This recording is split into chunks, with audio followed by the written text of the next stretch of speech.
네, 탄핵 전국 분석하고 전망하겠습니다. 추은호 YTN 해설위원 손정혜 변호사 초대했습니다. 안녕하십니까? 예, 안녕하세요. 안녕하십니까? 어제는 새누리당 친박과 비박의 원색적인 비난전이 전국의 최대 이슈였는데 어떻게 보셨습니까, 주 의원님? 그 영화 친구라는 영화 기억나시죠? 네네네. 유호성이 장동건한테 잠시 하와이 가 있어라라고 권유하니까 장동건이 네가 가라 하와이 그러지 않습니까? 친박과 비박이 서로 당 떠나라, 네가 떠나라라는 게 꼭 영화 친구의 그 유호성과 장동건의 대화를 연상하게 했는데요. 지금 새누리당의 세력 균형이 탄핵 가결 투표에서 보듯이 친박 비박이 아주 팽팽하게 균형을 맞춰져 있습니다. 그러니까 어느 쪽이 우위를 점하기도 어려운 상황이고 해서 서로 등을 떠미는 양상이 지금 계속되고 있는데 당분간 이런 국면은 좀 계속되지 않을까라는 생각이 듭니다. 네. 지금 김무성 전 대표가 탈당이 임박했다라는 그런 보도들도 나오고 있습니다. 이번 주 아니면 다음 주. 그리고 실제로 검토를 하고 있고 고민을 하고 있는데요. 일단 16일 원내대표 경선이 어떻게 되느냐, 그리고 20일 당 윤리가 박근혜 대통령에 대한 징계 처분을 어떻게 내리느냐, 그리고 이정현 원내대표의 사퇴 시한이 21일인데 그럼 비대위원장을 뽑기 위해서 전국위원회가 열려됩니다. 그 향배가 어떻게 되느냐에 따라서 비박의 일부가 그쪽에 떨어져 나갈지 탈당을 할지 여부가 일단 그 시점이 다음 주 정도가 아주 중요한 고비가 될 것 같습니다. 네. 저희가 앞서 일부에서도 세 가지 변수가 있다. 분당까지 가는 길에. 변호사님 어떤 게 제일 큰 변수라고 생각하십니까? 일단 비박계에서의 지금 세력 균형에 대해서 사실 한쪽이 조금 압도적으로 힘의 균형을 무너뜨릴 만큼의 세력을 갖고 있다고 한다면 새누리당의 어떤 내용이라든가 갈등이 수습될 수 있는데, 그렇지 않다고 한다면 한쪽이 나가겠다는 탈당 선언이 러쉬를 이뤘을 때는 사실 새누리당이 사실상 분당 상태로 갈 여지가 많고, 현재의 비박계의 어떤 핵심 키로 불리는 김무성 전 대표라든가 유승민 의원, 그리고 나경원 의원 같은 사람들의 탈당에 대한 선언, 그리고 신당에 착수하겠다라는 어떤 입장이 발표된다고 한다면 새누리당은 사실은 쪼개지는 그런 형상을 보일 수 있고, 그에 따라서 정계 개편이나 전국 상황이 많이 달라질 것으로 예상이 됩니다. 네. 어제 그 비박계 지금 대변인 역할을 하고 있는 황영철 의원이 YTN 출연했는데 재산 문제라든가 그렇습니다. 당의 재산이라든가 또 사무처 직원들 몇백 명 있고 그런 것을 놓고 나갈 수가 없는 게 그게 결정적인 요인이 아니냐라고 했더니 국고보조금이 있고 당 재산은 어차피 헌납할 생각도 있다라고 하던데 이 문제가 많이 작용하고 있다고 보십니까? 저는 이렇게 봅니다. 기본적으로 새누리당이라는 곳이 이제 수십 년 내려온 보수 정당 아닙니까? 지금 친박이든 특히 비박도 마찬가지지만은 그 정치적 유산은 안고 가고 싶어 하는 것은 사실입니다. 지금 친박의 전략은 탄핵으로 나타난 대통령에 대한 동정표, 그리고 남아있는 지지층을 결집해서 어떻게든 당의 주도권을 잡아나가겠다라는 거지만은 비박은 핵심 인사 몇 명만 없애면은 나머지는 저절로 따라온다라는 전략이거든요. 그리고 근데 정치라는 게 뭐냐? 저는 개인적으로는 끊임없이 자기 혁신을 통해서 국민들이나 아니면 국민이나 역사에 다가가는 과정이다. 라는 식의 관점에서 볼 때는 어떻게 보면은 비박의 접근이 저는 옳다라는 생각은 듭니다. 단순하게 이렇게 자기 걸 지키려는 것이 아니라 자기 혁신을 하는 것. 하지만은 현실적인 문제에서 국고보조금이나 아니면 당 재산 문제, 이런 문제들이 상당히 발목을 잡는 요인인 것은 사실인데, 하지만 어차피 비박의 목적이 새누리당을 지키려는 것이 아니라 탈당은 안 하더라도 재창당 수준의 그런 혁신을 하겠다는 거거든요. 그럴 경우에 당 재산 문제라든가 아니면 국고보조금이 줄어드는 문제, 이런 것은 감수할 수밖에 없습니다. 그러나 친박은 다르죠. 친박은 그것을 지키려는 그런 생각들을 가지고 있는 것 같습니다. 네. 자, 어제 이정현 새누리당 대표의 양쪽 다 원색적인 말들이 오갔습니다만은 이정현 대표의 말 한번 들어보도록 하겠습니다. 유승민 를 포함한 이런 분들이 꼭 잊어서는 안 될 게 하나 있습니다. 본인들이 똑똑한지는 압니다.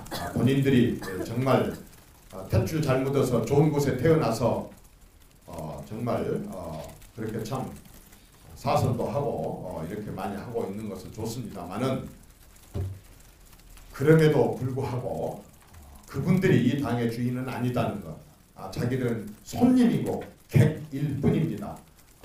너무 건방 떠지 말고 오만 떠지 말고 자신들한테 모든 것들이 다 주어져 있는 것처럼 당원들과 보수 세력들을 절대로 더 이상 모욕 주지 말아야 됩니다.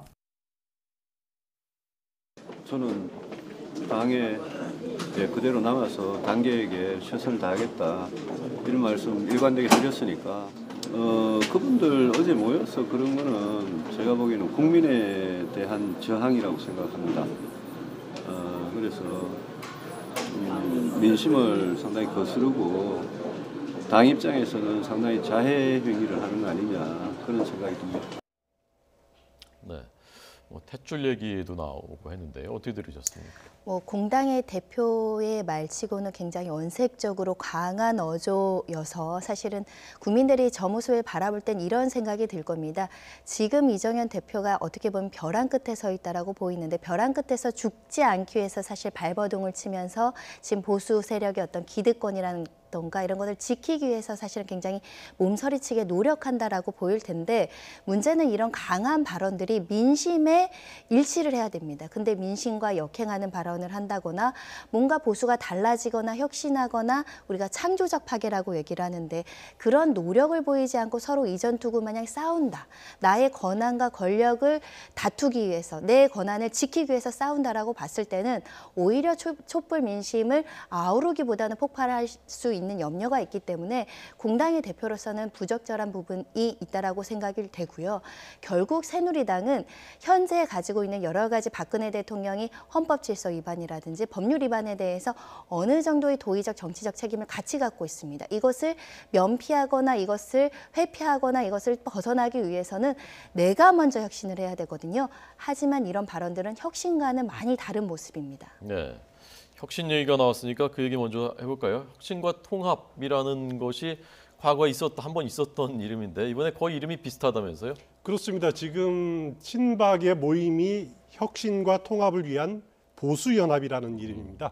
그런데 마침 그 혁신과 통합이라는 것이 지난 2011년으로 기억이 되는데요. 그때 친노그룹, 그러니까 지금 문재인 전 대표라든가 이해찬 의원 아니면 문성근 씨 등이 만든 그 친노그룹의 모임이 혁신과 통합이라는 겁니다. 그때 이제 2012년 대선을 앞두고 한번 다시 힘을 합쳐보자. 그리고 친노 진영의 부활을 꾀하기 위해서 만든 모임인데 우연히 이름이 혁신이 들어가고 통합이라는 이름이 다 들어가 있습니다. 네. 우리 사회 정치 양극당인 친박, 친노가 똑같이 혁신과 통합을 이야기한다는 것이 어떻게 보면 좀 아이러니가 아닌가 그런 생각이 듭니다. 이게 나중에 결국은 이 2011년에 만든 혁신과 통합이 결과적으로는 이게 시민통합당을 만들었다. 그다음에 민주통합당 하면서 당의 주도권 잡고 대선 후보도 잡고 하면서 화려한 부활에 성공했거든요. 그렇습니다. 이번에도 그렇게 될지 모르겠네요. 그거는 뭐 역사라는 것은 어떻게 흘러갈지 모르니까 두고 봐야 될 건데요. 네. 당초 이렇게 그 친박계가 혁신과 통합을 위한 통합연합이라고 했다가 그 2011년 친노 모임 이름하고 너무 비슷하니까 또 보수자를 붙였습니다. 그래서 보수연합이라고 이름이 조금 더 늘어났습니다. 예.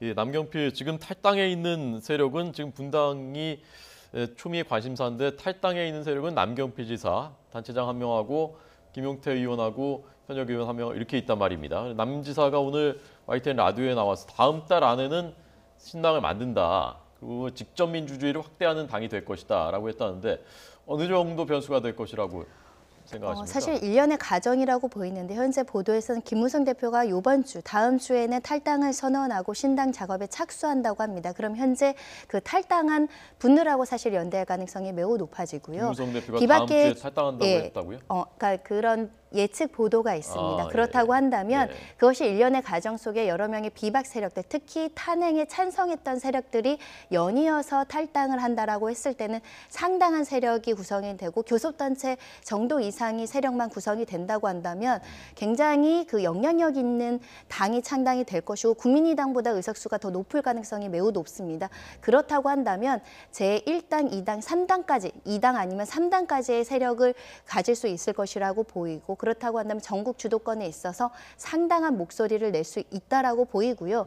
결국 지금 양쪽에서 주장하는 보수의 가치, 말하자면 지금 보수 연합 쪽의 보수와 지금 친당 세력들이 주장하는 보수, 신보수의 가치들이 충돌했을 때 과거의 보수 세력들이 어느 쪽에 손을 들어줄 것인가, 뭔가 한골탈퇴하는 느낌은 어느 세력들이 더 있는 것인가, 그런 것들을 평가할 가능성이 있는데 그 과정에서 주도권 잡기에는 달라진 모습, 이런 것들을 많이 보여주는 당이 주도권을 잡을 거라고 예상을 합니다. 예. 아까 추 의원님은 비상대책위원장 뽑는 전국위원회까지 가고 그때쯤이 분수령이 될 것이다라고 보셨는데 만약에 지금 일부의 보도대로 김무성 전 대표가 다음 주쯤에 탈당하고 여기에 남경필, 김용태 등등 모이고 그러면 어느 정도 파괴력을 가질 거라고 생각하십니까? 일단 새누리당 비박계도 지금 탈당을 빨리 해야 된다. 이렇게 탈당을 적극적으로 검토하는 그룹이 이제 김무성 전 대표를 중심으로 한 이른바 지역적으로는 PK 그룹이라고 할 수 있습니다.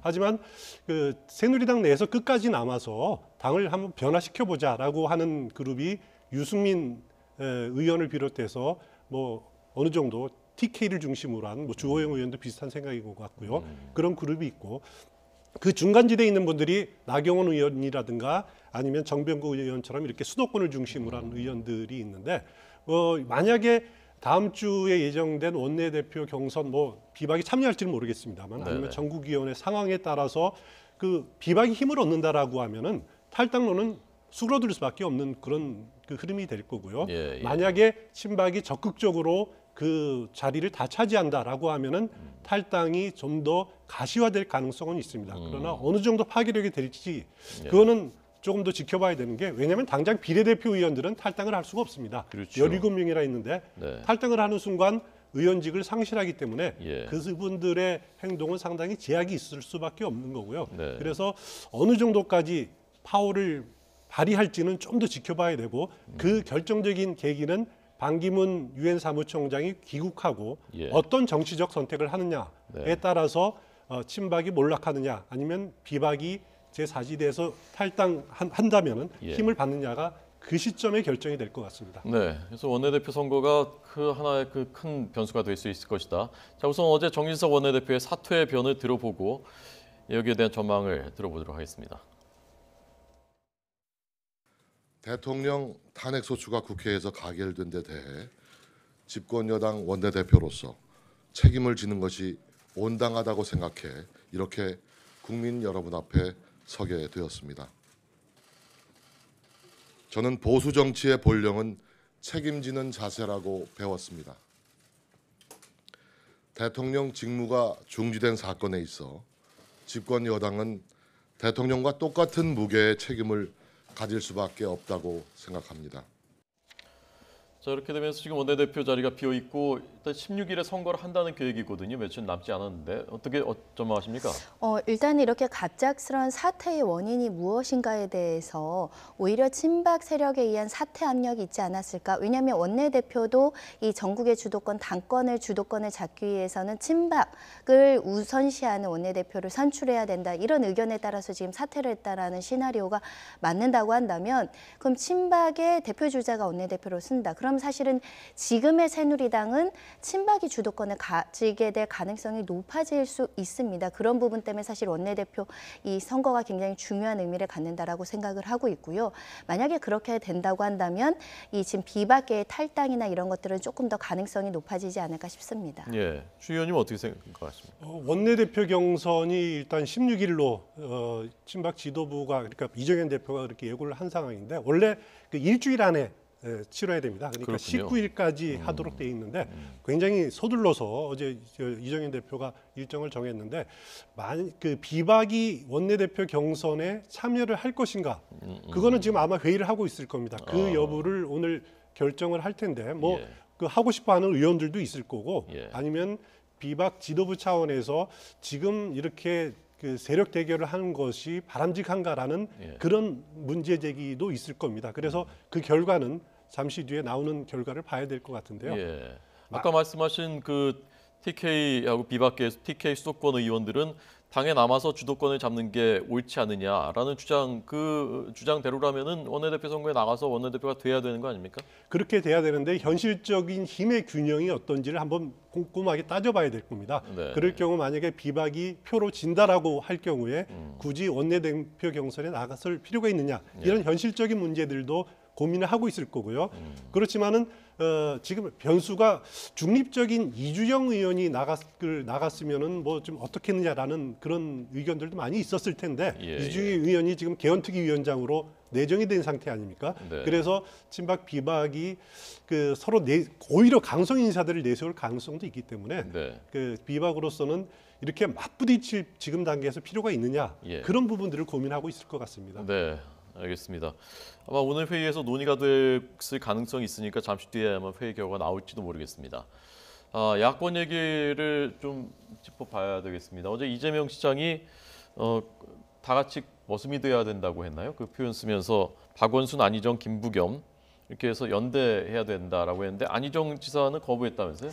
뭐 현재로서는 이것이 편가르기 아니냐라는 얘기도 있고 안희정 지사는 이것은 구태 정치다라고 얘기하면서 나는 참여를 거부하고 있는데 아마도 그런 생각인 것 같습니다. 현재의 가장 큰 이슈, 박근혜 대통령의 탄핵 이슈나 이럴 때는 야권이 결집해서 통합해서 이 문제를 해결해야 되는데 야권 내에서 뭔가 1등과 그 밑에 순위들끼리 모여서 뭔가 다시 야권 내에서 세력 다툼이 있는 것으로 보이는 것은 구태 정치다라는 시각을 갖고 있는 것으로 보이고요. 특히 이 지금 비문연대의 핵심은 이재명 시장입니다. 이재명 시장이 지금 지지율이 급격히 올라가면서 세력을 굉장히 키우고 있는 시점에서 이런 비문연대 활동 자체가 이재명 몸집 불리기인데 안희정 도지사가 내가 굳이 거기에 들러리를 설 이유가 있겠느냐라고 해서 거부 의사를 표명한 것으로 보이지만 결국 이 여러 가지 야권의 어떤 역동적인 활동 자체가 야권 내의 어떤 그 활발한 활동이나 이런 것들이 조금 움직이고 있다라고 볼 여지도 있기 때문에 사실은 이에 대한 장점과 단점이 분명히 현재는 존재하는 상황입니다. 네, 추 의원님은 최근 그 이재명 시장의 상승세가 확장될 가능성을 어느 정도 보시는지 하고 안희정 지사의 최근 행보에 대해서는 어떻게 보시는지 하고 듣고 싶습니다. 일단 지금 이재명 성남시장의 지지세가 촛불 민심이 이렇게 탄핵이 끝나면 꺾일 것이 아니냐 이런 예측들도 하고 있는데 저는 당분간 이 추세 계속되리라고 봅니다. 문재인 전 대표와 이재명 시장의 양강 구도는 어느 정도 지금 굳혀져가고 있는 단계가 아니냐라는 생각이 들고 이재명 시장이 이렇게 그 한우산론을 제기한 것 자체가 다른 후보들 합정 연합하자라는 것 아닙니까? 그건 뭐냐면 이제 더불어민주당 경우에는 경선 후보, 대선 경선 후보 경선 방식을 정해야 됩니다. 룰을 정해야 되는 문제인데 이제 그럴 경우에는 과거의 사례를 적용해 본다면은 결선 투표를 적용을 하느냐, 1, 2위가 나중에 결선 투표를 하느냐. 그러면은 자연히 그 나머지 후보들 간의 합정 연행이 이루어질 근간이 마련될 수 있는 거고요. 또 하나는 그 경선 방식을 100% 국민 경선을 할 것이냐라는 게 아마 논쟁이 될 겁니다. 그 이재명 시장은 100% 국민 경선을 하자고 주장할 거고 문재인 전 대표는 조직력에서 다소 우위에 있기 때문에 그걸 받아들일지 또 안 받아들일지 아니면 변형된 형태를 낼지 그거를 아마 좀 더 지켜봐야 될 것 같고요. 이런 경선 방식을 정하면서 이재명 시장이 말하는 합정 연행론이 힘을 받을 가능성도 충분히 있어 보입니다. 네, 추 의원님은 그러니까 대선까지 양강 구도가 갈 가능성이 높다. 문재인 이재명 양강 구도가 동의하십니까?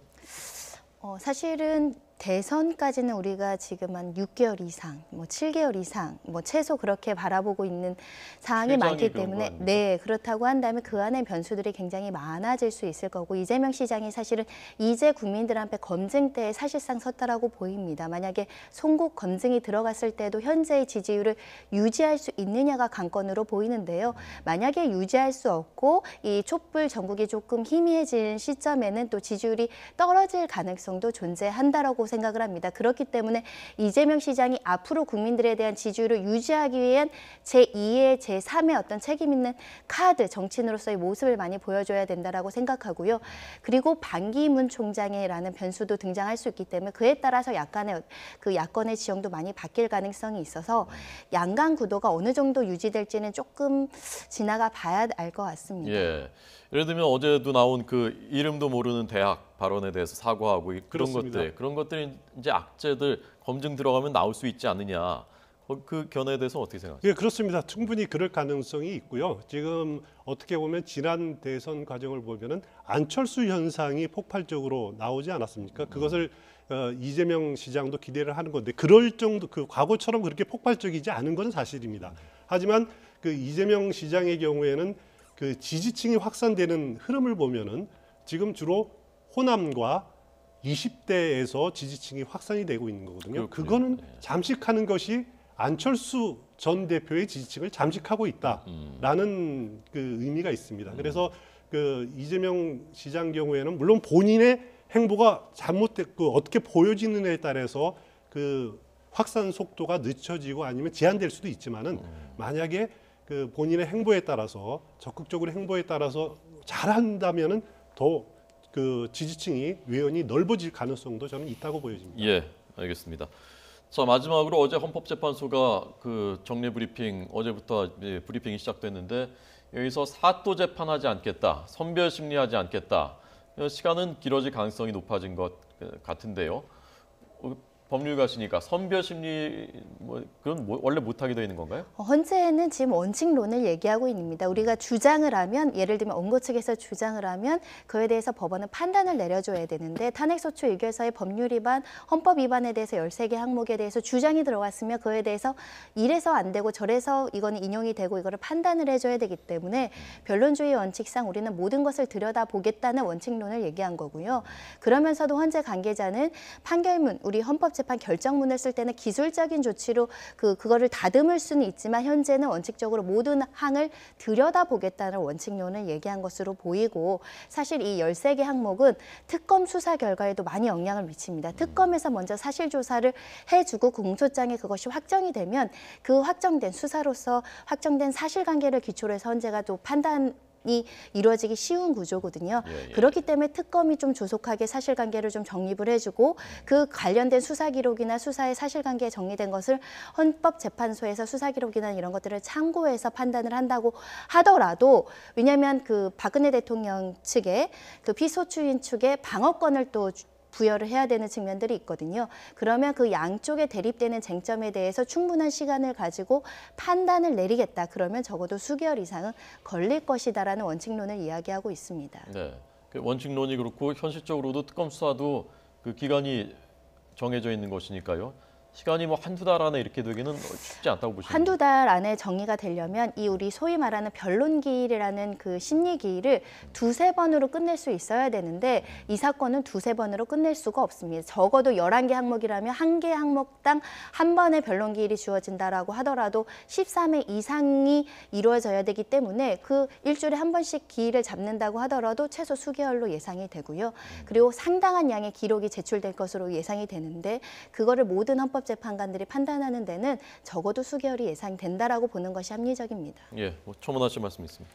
그래서 일각에서는 탄핵 그 사유가 너무 많으니까 좀 일부 빼버리면 어떠냐? 지금 뭐 뺄 수 이렇게, 있습니까? 지금? 이렇게 그 주장하는 분도 있는데 예. 그런데 지난 노무현 전 대통령 탄핵 때에도 당시 소추위원인 김기춘 소추위원이 하나를 추가하려고 했습니다. 그때 헌재가 받아들이지 않은 이유가 뭐냐면은 그 소추를 하려면은 역시 똑같은 절차를 밟아야 된다. 국회에서 국회에서 또다시 3분의 2 이상의 찬성을 얻어야 된다라는 거거든요. 그래서 만약에 빼려면은 예. 그 뭐 정립된 정설은 없습니다만 국회 탄핵과 마찬가지로 3분의 2 이상의 동의를 얻어야지 사유를 제외하든가 할 수 있을 것 같습니다. 그래서 그런 과정은 뭐 이루어지지 어려울 것 같고요. 예. 그 지금 있는 대로 진행할 수밖에 없을 겁니다. 알겠습니다. 탄핵 정국 분석과 전망 손정혜 변호사 추은호 YTN 해설위원에게 들었습니다. 두 분 고맙습니다.